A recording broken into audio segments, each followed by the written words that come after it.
팩트체크. 카이가 FA-50M에 암람 통합 제의했다는 말레이시아 언론 보도. 카이에 직접 확인해보니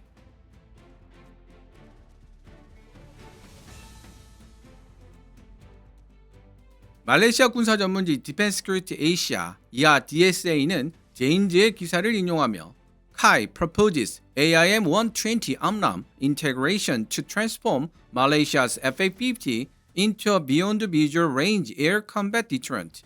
Kai FA-50을 시계외 공중전 BBR 전투 억제력으로 전환하기 위해 AIM-120 암람 통합 제안하다 라는 제목의 기사를 2026년 2월 7일에 게재했습니다. 기사 제목을 접하자마자 뭔가 잘못된 기사라는 생각이 들더군요. 폴란드 FA-50 피해 사례에서도 알 수 있듯이 FA-50 암람 통합 문제의 키를 쥐고 있는 곳은 한국 항공우주산업 카이가 아니기 때문입니다. FA-50을 도입한 나라, 예를 들면 폴란드나 말레이시아 정부와 암람 생산국인 미국 정부가 문제 해결의 키를 들고 있는 당사자입니다. 한국 항공우주산업 카이는 양국 정부가 합의한 내용에 따라 체계 통합을 수행할 수 있을 뿐이죠. 카이가 엄청난 로비 능력을 발휘해 FA-50의 암람 통합을 실현해낸다는 것은 그야말로 드라마나 상상의 영역에서나 가능한 이야기입니다. 그래서 카이 홍보팀을 통해 해당 DSA 기사에 대한 팩트체크를 시도해보았습니다. 예상대로 카이 측은 우리가 말레이시아형 FA-50의 암람 통합을 공식적으로 제안한 적은 없다는 대답을 보내왔습니다. 현재 해당 사안에 대해 말레이시아 정부와 구체적인 논의를 한 바 없지만 말레이시아 정부가 미국 정부의 승인을 얻어낼 수만 있다면 일사천리로 일이 진행될 수는 있다는 답변이었습니다. 그렇다면 제인지의 보도가 오보인 셈이고 이를 인용한 말레이시아 군사 전문지 DSA의 기사도 결과적으로 오보가 되는 셈입니다. 또한 최대 사거리가 160에서 180km에 이를 것으로 추정되는 최신형 암람 AIM-120D를 FA-50M에 통합한다 손치더라도 탐지 및 추적 범위가 100km 내외일 것으로 추정되는 팬텀 스트라이크 A사 레이더의 성능 한계 때문에 공중조기 경보 통제기 AWACS나 하이엔드급 주력 전투기 같은 센서 노드가 별도로 필요해진다는 사실을 간과하고 있는 내용이나 서방 표준인 미국산 암람을 장착하면 정치적으로 유연한 전투기가 된다는 편협한 논리를 보여주는 부분도 문제가 있습니다. 그럼에도 불구하고 무려 원고지 11장 분량에 달하는 DSA 기사는 무시하기에는 아까운 내용들이 많이 포함되어 있습니다. 특히 사거리 100km 내외의 중거리 공대공 미사일이 통합되어 시계외 공중전 BBR 능력을 보유하게 된 FA-50이 얼마나 강력한 경전투기가 되는지에 대해 차고 넘칠 정도로 잘 설명하고 있습니다. 암람을 완벽하게 대체하기는 어렵겠지만 915화를 통해 그 가능성을 점쳐보았던 MBDA 프랑스의 중거리 공대공 미사일 미카가 통합되어도 DSA가 설명하고 있는 시계외 공중전 BBR 능력을 지닌 FA-50M이 충분히 성립될 수 있다는 점에서 이 기사는 중요한 의미를 지니고 있습니다. 다시 말해 이 기사의 암람이 언급되는 부분에 미카를 집어넣고 이해해도 큰 무리가 없을 것 같다는 뜻입니다. 기사가 굉장히 길기 때문에 1부, 2부 통합본 순서로 제작해야 할 것 같습니다. 많은 양해 부탁드리겠습니다. 한국 항공우주 산업이 말레이시아의 FA-50 비행대에 AIM-120 암람 통합을 제안한 것은 말레이시아 공군 공중정 교리에 중대한 변화가 발생하고 있음을 시사한다. 현재 말레이시아는 남중국해의 긴장 고조에 대응해 FA-50M 18대를 추가 도입하는 2차 사업을 검토 중이다. 한국 항공우주 산업은 말레이시아의 FA-50M에 AIM-120 암람 중거리 공대공 미사일을 통합하는 방안을 제안했다. 이는 군비 경쟁이 심화되고 있는 동남아시아의 공군력 구도 속에서 FA-50의 작전적 효용성을 높이려는 의도적인 행보로 풀이된다. 카이의 이번 제안은 말레이시아의 경전투기 전투력을 끌어올리겠다는 계산을 배경으로 하고 있다. 시계외 공중전 BBR 미사일의 통합은 가성비 좋은 훈련기 겸 전투기였던 FA-50을 혼잡하고 센서가 밀집된 전략적 분쟁 공역에서도 효과적으로 임무를 수행할 수 있는 신뢰성 높은 공중전 억제 플랫폼으로 탈바꿈시킨다. 싱가포르 에어쇼 2026 기간 중 카이 고위 관계자가 제인지에 밝힌 바에 따르면 카이의 이번 제안은 오랫동안 지연되어 온 말레이시아 정부의 FA50 18대 2차 추가 도입 사업을 빠르게 성사시키기 위한 총체적인 노력의 일부로 평가된다. 이는 중거리 공대공 미사일 통합 문제가 지연되고 있는 말레이시아의 경전투기 2단계 도입 결정과 직접적으로 연계되어 있음을 시사한다. 이번 정보 공개는 남중국해의 긴장 고조로 인해 영내 공군력 현대화가 가속화되는 시점에 이루어졌다. 특히 중국의 지속적인 회색지대 작전에 대응하기 위해 고가의 대형 다목적 전투기에만 의존하지 않고도 신뢰성 있는 가시거리박 BBR 요격 임무를 수행할 수 있는 기체에 대한 수요가 점차 증가하고 있다. AIM-120 암람 통합을 제안함으로써 카이는 FA-50을 단순히 말레이시아의 수호의 30 MKM 전력을 보조하는 플랫폼에 그치지 않고 해상 접근로와 분쟁 중인 배타적 경제 수역, 국가 핵심 영공 전역에서 다층적 공중 억제력을 발휘할 수 있는 분산형 방공 노드로 격상시키고 있다. 내포된 전략적 의미는 명확하다. 암람으로 무장한 FA-50은 말레이시아 공군이 가시거리 내 요격 위주의 대응적 공력 통제에서 벗어나 능동적인 시계외 교전 BBR 전술 구사 단계로 전환할 수 있게 해준다. 이는 적의 의사결정 시간을 압박하는 동시에 숫자가 부족한 고성능 하이엔드급 전투기들에 대한 의존도를 낮추는 결과를 가져온다. 이번 제안은 FA-50의 무장 체계를 미국 동맹국들에 의해 이미 신뢰받고 있는 나토 표준 미사일 생태계와 일치시키려는 한국 항공우주 산업의 광범위한 수출 전략을 반영한다. 이를 통해 영내 경쟁 기종 대비 FA-50의 전투 신뢰성에 대한 인식을 끌어올리겠다는 포석이다. FA-50 블락 20 초도 물량 18대를 도입하는데 약 9억 2천만 달러, 한화 약 1조 2천억 원의 비용이 들어간 것으로 알려진 가운데 말레이시아의 FA-50M 도입 사업은 이미 예산 집행의 효율성을 입증했다. 카이는 5세대 전투기 도입에 소요되는 천문학적인 비용을 회피하면서도 전력 상승을 실현함으로써 재정에 민감한 말레이시아 정부의 특성을 전략적으로 공략하고 있다. 중요한 것은 AIM-120 암람의 통합은 말레이시아를 서방식 공중전력 군수지원, 유지보수, 교육훈련 생태계에 더욱 깊숙이 편입시킨다는 사실이다. 이는 말레이시아가 유지해온 전략적 비동맹주의 원칙을 대외적으로 포기하지 않으면서도 인도태평양 전역에서 작전 중인 우방국 군대와의 장기적인 상호 운용성을 강화하는 결과를 가져오게 된다. FA-50M에 암람을 통합시키려는 움직임은 대형 다목적 전투기 전력 운용에 통상적으로 수반되는 유지보수, 기지 건설 및 가동률 유지 부담을 짊어지지 않으면서도 수적, 지리적으로 확장이 가능한 가변적 공중전 역량을 확보하게 함으로써 말레이시아 공군의 미래 전력 건설 계획을 재편하고 있다. 억제 경제학 관점에서 볼 때 암람 운용 능력을 갖춘 FA-50은 말레이시아 공군에 압도적일 정도로 높은 투자 대비 작전 효율을 제공한다. 이는 상대적으로 저렴한 전투기인 FA-50이 통상 훨씬 더 고가인 주력 전투기들의 전유물이었던 방공 및 해상 요격 임무를 수행할 수 있게 되기 때문이다.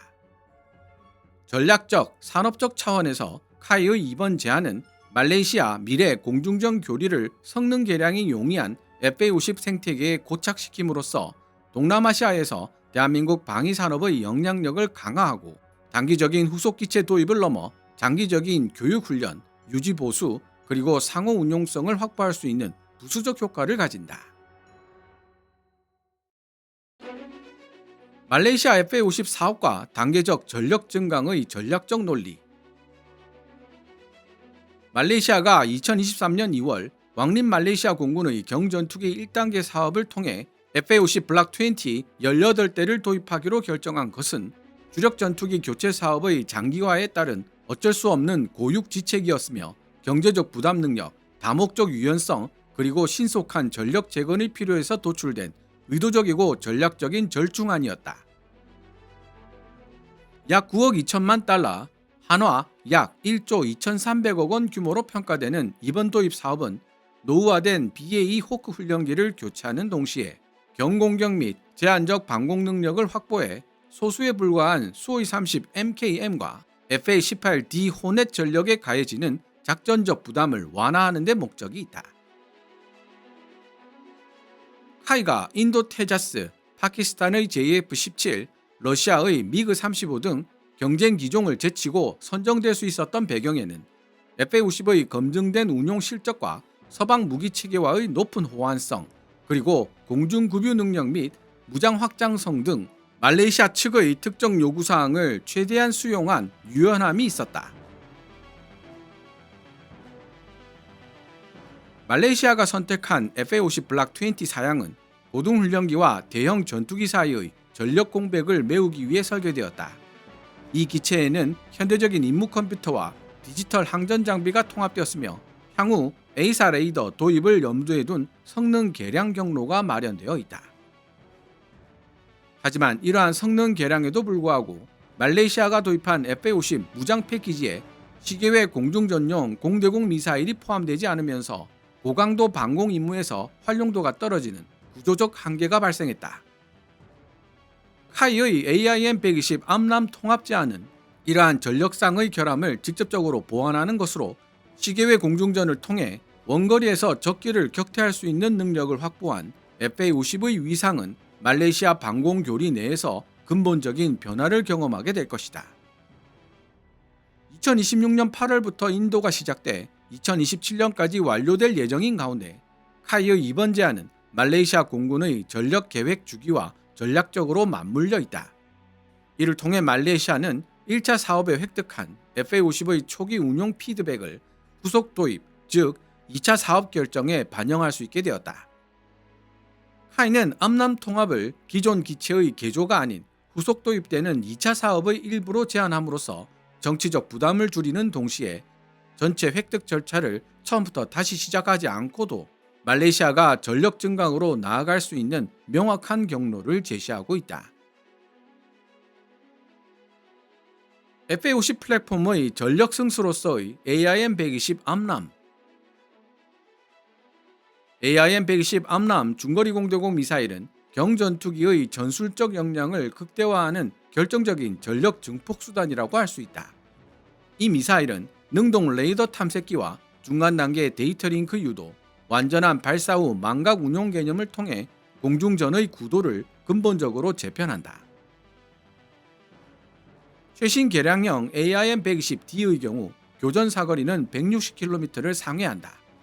이를 통해 조종사는 가시거리 밖에 있는 목표물을 타격하는 동시에 적의 반격에 대비한 방어 기동을 수행하거나 후속 교전을 위해 위치를 바꿀 수 있다.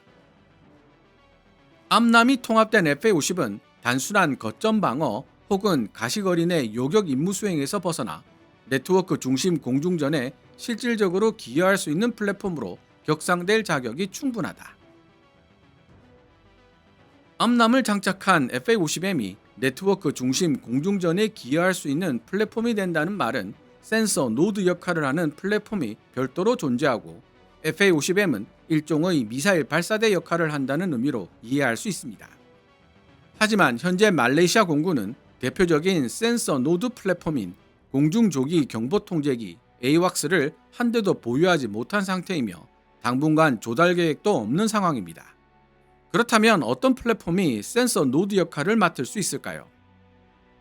현재 가장 유력한 후보는 러시아제 수호이 30 MKM이며 인도가 수호이 30 MKI를 미니 AWACS로 활용하고 있는 것으로 알려지고 있습니다. 하지만 말레이시아 수호이 30 MKM은 수명 주기도 반 이상 지났고 서방제 무장과 항전 장비를 가진 FA-50M과 연동되기도 쉽지 않습니다.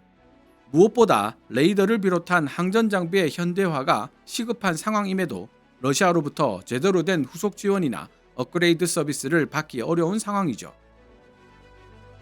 그런데 만약 여기서 우수한 성능의 A사 레이더는 물론 최신 항전 장비와 데이터 링크를 갖춘 KF-21 보라매가 수호이 30 MKM을 대체하여 미니 AWACS 역할을 하면서 FA-50M과 함께 네트워크 중심 공중전 임무에 투입된다고 가정해 본다면 꽤나 재미있는 상황이 연출될 것 같지 않습니까?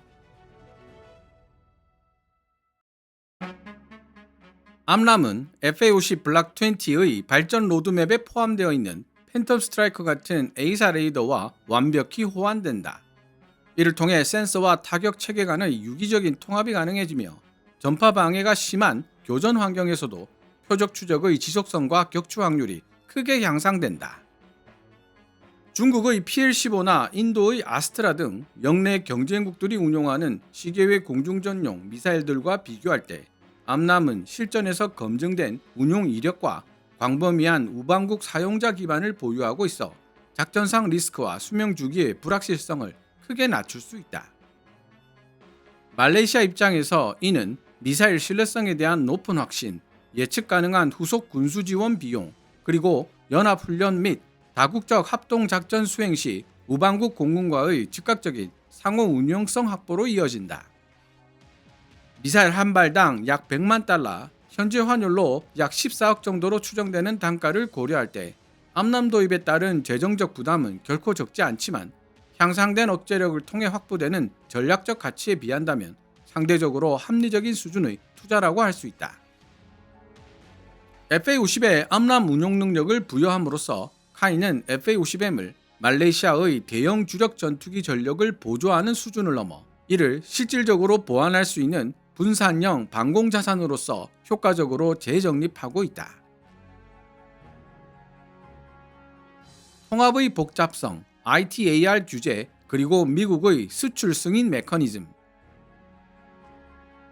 말레이시아 FA-50 전력에 AIM-120 암람을 통합하는 것은 기술적으로는 충분히 가능한 일이지만 지정학적으로는 매우 민감한 사안이다. 이 과정은 국제 무기 거래 규정 ITAR에 따른 미국의 수출 통제 메커니즘에 의해 그 성사 여부가 결정된다. 미국산 미사일 체계인 암람의 수출은 미 국무부의 승인이 필수적이다. 이 절차는 군사적 역량의 이전을 영내 안정성, 동맹 결속도, 그리고 장기적인 군수 지원 책임에 대한 보다 광범위한 전략적 평가로 이어질 수밖에 없다. 말레이시아는 FA-18D 호넷을 코프 타우판 같은 미 공군과의 연합훈련에 참여시켜 미국 무기체계의 운용 경험을 축적해왔다. 이는 암람 수출 승인에 필요한 신뢰성 높은 토대가 될 뿐만 아니라 미국으로 하여금 말레이시아가 책임이 있는 최종 사용자임을 인식하게 만드는 요소이기도 하다. 그러나 말레이시아가 유지해온 신중하게 조율된 비동맹 외교 노선은 외교적 민감성을 가중시킨다. 특히 미국이 무기 이전을 인도태평양 지역의 전략적 경쟁 구조와 연계하여 해석하는 경향이 강해지고 있는 상황에서 이러한 변수는 더욱 두드러진다. 카이 역시 이러한 제약사항들을 암묵적으로 인정하고 있다. 따라서 암람 통합을 필수적인 기본 사양이 아닌 후속도입 물량에 대한 선택 옵션으로 제시함으로써 초도 물량 인도 일정에 차질을 주지 않으면서도 미국의 수출 승인 절차가 충분히 성숙될 수 있는 시간적 여유를 확보하고 있는 것이다. 체계 통합 관점에서 볼 때 FA-50 블락 20의 개방형 아키텍처 기반 임무 시스템은 기술적 위험을 크게 낮추며 기체 구조를 근본적으로 재설계하지 않고도 암람 운용 소프트웨어 및 사격 통제 로직을 통합할 수 있게 한다. 이러한 접근 방식은 말레이시아가 모듈형 성능 개량 방식의 이점을 활용할 수 있도록 만든다. 즉, 초도 운용 단계에서 FA-50M의 가동률을 그대로 유지하면서도 팬텀 스트라이커 A사 레이더 장착 같은 레이더 성능 강화 일정에 맞춰 암람 미사일 통합 작업을 유기적으로 진행할 수 있게 되는 것이다. 전략적 차원에서도 말레이시아에 대한 미국의 암람 수출 승인은 영내 군비 경쟁을 노골적으로 부추기지 않으면서도 동남아시아의 방공 회복력 강화를 묵시적으로 지원한다는 신호가 될 것이다.